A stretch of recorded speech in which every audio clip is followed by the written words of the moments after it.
मंच पर उपस्थित उत्तर प्रदेश के पूर्व कैबिनेट मंत्री श्री नक्कू दुबे जी, लखनऊ के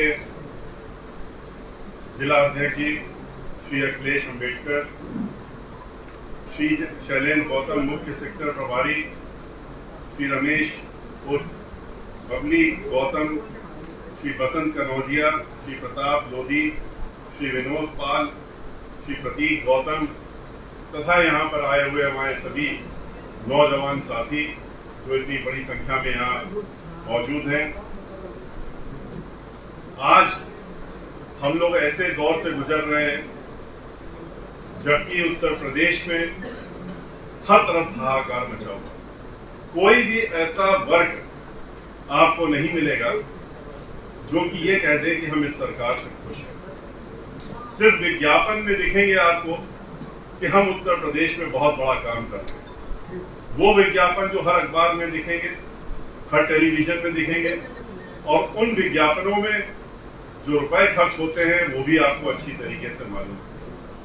आरटीआई की सूचना के तहत में जो खबर निकली तो 300 करोड़, एक को नहीं 300 करोड़ हर महीने इन विज्ञापनों पे खर्चा हो रहा है। आप खुद सोच सकते हैं 15,000 करोड़ 5 साल में विज्ञापनों पे सिर्फ ये हमने बहुत अच्छा काम किया। मर्द हो, चाहे वो बच्चे हो, चाहे वो बच्चियां हो, चाहे महिलाएं हो, आज कोई भी सुरक्षित नहीं है। बिजनेसमैन भी हो वो भी सुरक्षित नहीं है। आप लोगों ने भी देखा कि परसों किस तरीके से बिजनेसमैन कोई अपने गोरखपुर में जो मुख्यमंत्री जी का निवास स्थान जहां पर है वहां के पर होटल में अपने कमरे में सो रहे थे और उनको आकर के दरवाजा खोल करके उनको किस तरीके से मारने का काम हुआ, वो भी किसके द्वारा? पुलिस अधिकारी के द्वारा। तो यहाँ पर सुरक्षा कौन देगा? सुरक्षित कैसे रहेंगे जब पुलिस का ही इस्तेमाल किया जाएगा मरवाने के लिए? कितने एनकाउंटर हुए, कितनी गोलियां चलाई गई, किसको किसको इन्होंने ढेर करने का काम किया, ये सब पुलिस अधिकारियों के द्वारा।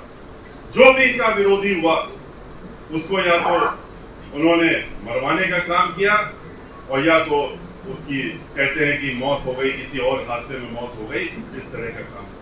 आज उत्तर प्रदेश में आज अगर देखें नौजवानों को तो नौजवान आज कहां पर खड़ा है?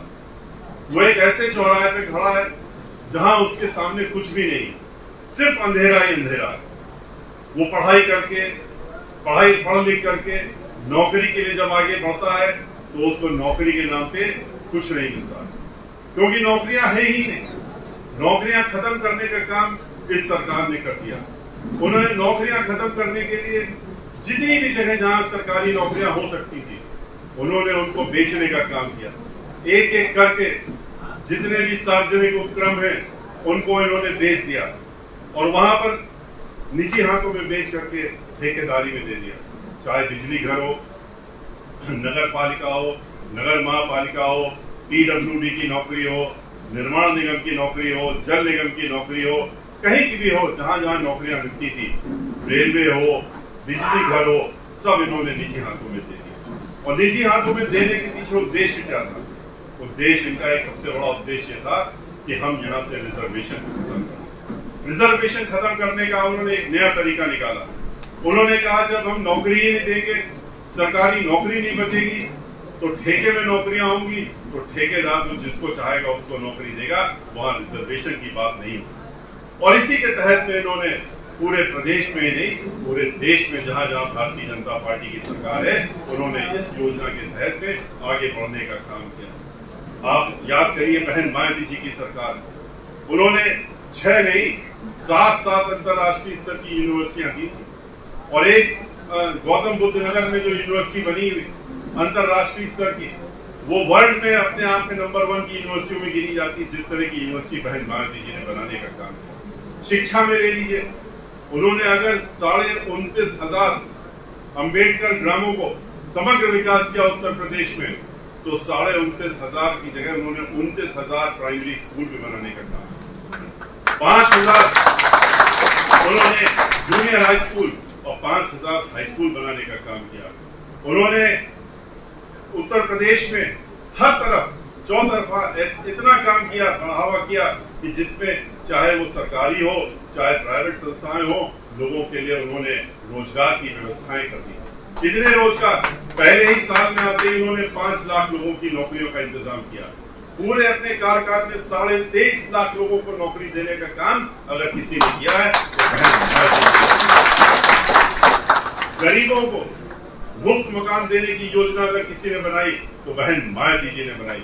उन्होंने एक कमरा नहीं, 2 कमरे के और मुफ्त उन्होंने गरीबों के लिए मानवर काशीराम जी के नाम से योजना बना करके 20 लाख मकान देने का काम किया। उन्होंने महिलाओं के लिए, वृद्ध महिलाओं के लिए, बुजुर्गों के लिए पेंशन की जो योजना बनाई, उसमें कोई भी वृद्ध हो उसको पेंशन देने की व्यवस्था बनाई। उन्होंने गरीब के यहाँ कोई बालिका अगर जन्म होता है, किसी बच्ची का जन्म होता है, तो उस बालिका के लिए उन्होंने ऐसी योजना बनाई कि जैसे ही वो बालिका 18 वर्ष की हो तो उसके खाते में 1 लाख रुपया जमा होना चाहिए। बहन मायावती जी ने उत्तर प्रदेश में समग्र विकास करने का काम किया, कानून द्वारा कानून का राज बनाने का काम किया।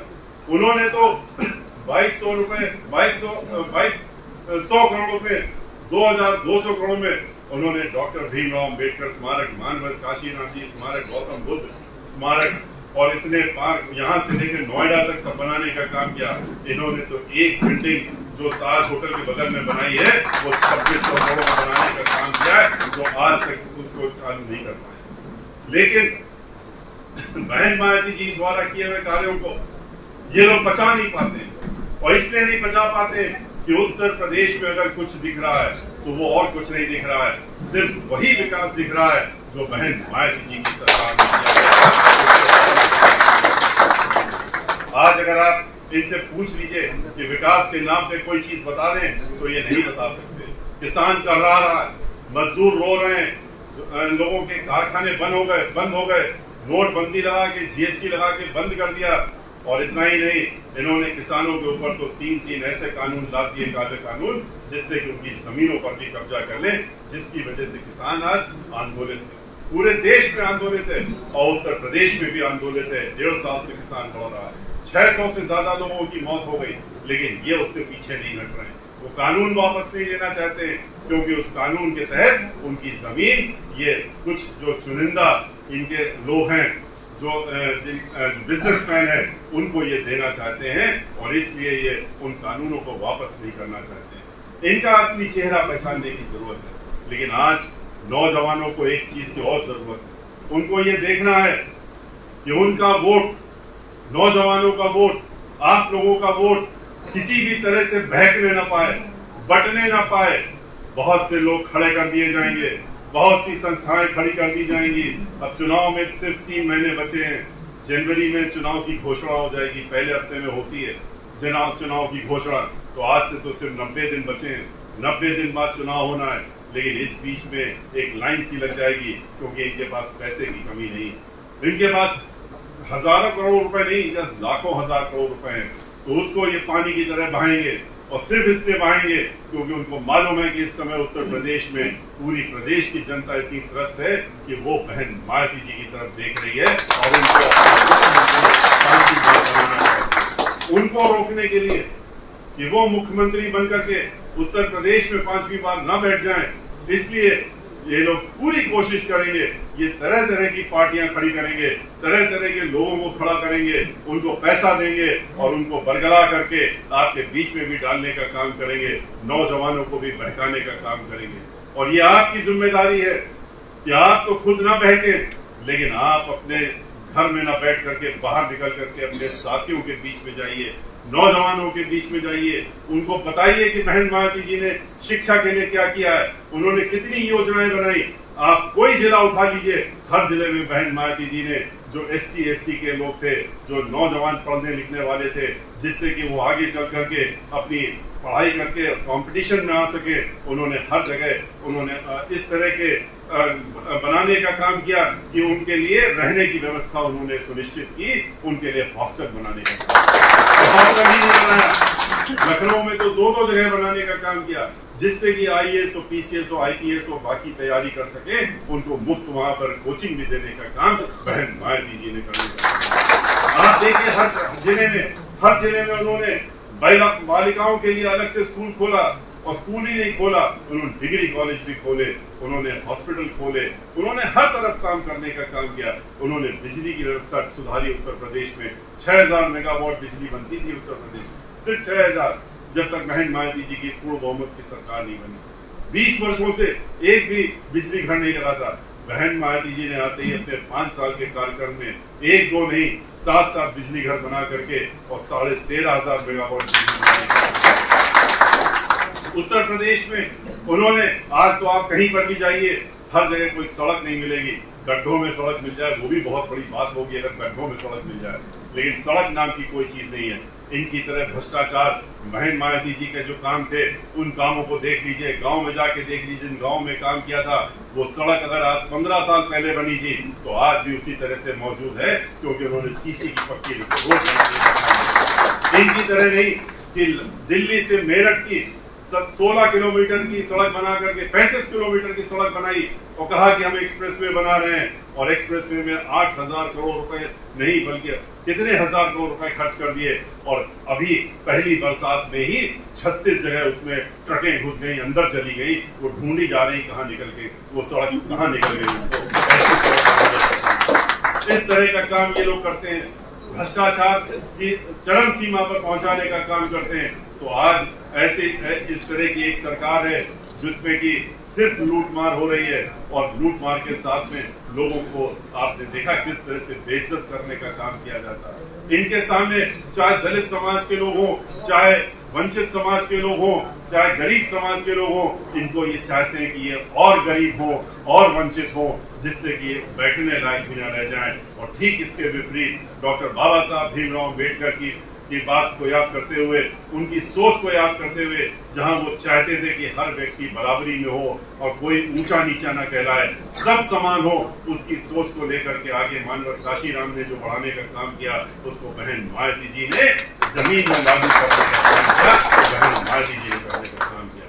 और आज उसी के लिए ये परेशान है। वो ये जानते हैं कि इस तरह की व्यवस्था जो है उत्तर प्रदेश में, अगर बहन मायावती जी अब की बार 5 साल के लिए आ जाती है तो ये प्रदेश ऐसा प्रदेश होगा जो कि पूरे देश में अपने आप पहले से ही चमक रहा था 5 साल में जब वो थी, अब तो अकेला विश्व में चमकने का काम करेगा। और ये पता लगेगा लोगों को किस शासक ने इस ऐसा प्रदेश को बनाने का काम किया, जहां डेवलपमेंट भी है, कानून व्यवस्था भी है, महिलाओं की सुरक्षा है, किसानों की सुरक्षा है, उनकी रक्षा है, मजदूरों की रक्षा है। तो ऐसे प्रदेश को, ऐसी चीज के लिए अकेले हम या हमारे साथ जितने साथी यहाँ बैठे हैं, ये लोग कुछ नहीं कर सकते। हम लोग तो सिर्फ उनके हाथ मजबूत कर सकते हैं बहन मायावती जी के, लेकिन हमारे हाथ तो आप ही लोग हैं, नौजवान लोग हैं। अगर आप हमारे हाथ हैं तो आप हमारे हाथ जब मजबूत होंगे तो हम लोग भी मजबूत होंगे। इसलिए आप लोगों को आगे बढ़ने की जरूरत है, घर में बैठने की जरूरत नहीं है। एक तरीके से आप लोग बगैर डरे हुए, बगैर दबे हुए, ये 3 महीने आप लोग जो हैं, इन 24 घंटों को हर 3 महीने के 48 घंटों का काम करके दिखाने का काम करिए, जैसे बहन मायावती जी करती हैं। आपको मालूम है 5 साल में उतना काम किया उन्होंने उत्तर प्रदेश में, जो कि देश भर में भी नहीं हुआ होगा 70 साल में, उन्होंने 5 साल में करने का काम किया।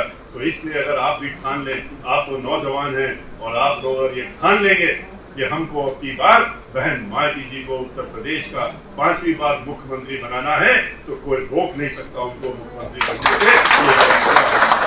लेकिन आपको इसके लिए हमारे जो साथी लोग आपके साथ में बैठते हैं, आपको बताने का काम करते हैं, इनकी बातों को ध्यान में रखते हुए अपनी भी आप लोग खुद ही बुद्धिमान है। आज का नौजवान जो है वो बहुत बुद्धिमान है, और वो हम लोग खुद बताने का काम करता है। आप लोग खुद अपनी योजनाएं बनाइए, अपने तरीके निकालिए, आपस में बैठिए, खुद सोचने का काम करिए। ये इंतजार मत करिए कि श्री अखिलेश अम्बेडकर जी आएंगे या गौतम जी आएंगे आपको बताने के लिए। आप लोग खुद बैठ करके अपनी बैठकें करिए, और बैठकों में कर करके, छोटी छोटी बैठकों के साथ में मिल करके आगे बढ़ने का काम करिए, घर घर में जाने का काम करिए, और सब समाज में जाने का काम करिए।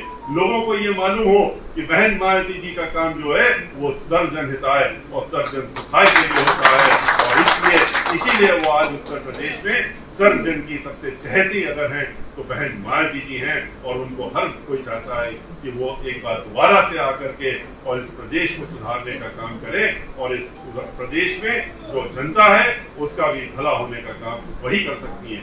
और आप लोगों को तो खास तौर से इसमें अपने घर वालों को, परिवार वालों को, सबको लेकर के और तन मन धन के साथ में, और जो लोग आपके साथी लोग, आपके रिश्तेदार, आपके नातेदार जो सरकार में कहीं काम कर रहे हैं, किसी विभाग में काम कर रहे हैं, कहीं भी काम कर रहे हैं, उनको भी पकड़िए, अपने दोस्तों को पकड़िए, उनको भी बताने का काम करिए, 24 घंटे अपना दिमाग लगाने का काम करिए। और मुझे पूरा विश्वास है कि आप में से हर व्यक्ति अगर 24 घंटे अपने दिमाग का इस्तेमाल करेगा और इस्तेमाल करके वो आगे बढ़ने का और बहुजन समाज पार्टी को सत्ता में पहुंचाने की सोचेगा तो कोई रोक नहीं सकता, क्योंकि नौजवानों से ही हम लोग बहुजन समाज पार्टी, आपको मालूम है कि बहन मायावती जी की सोच क्या है नौजवानों के लिए।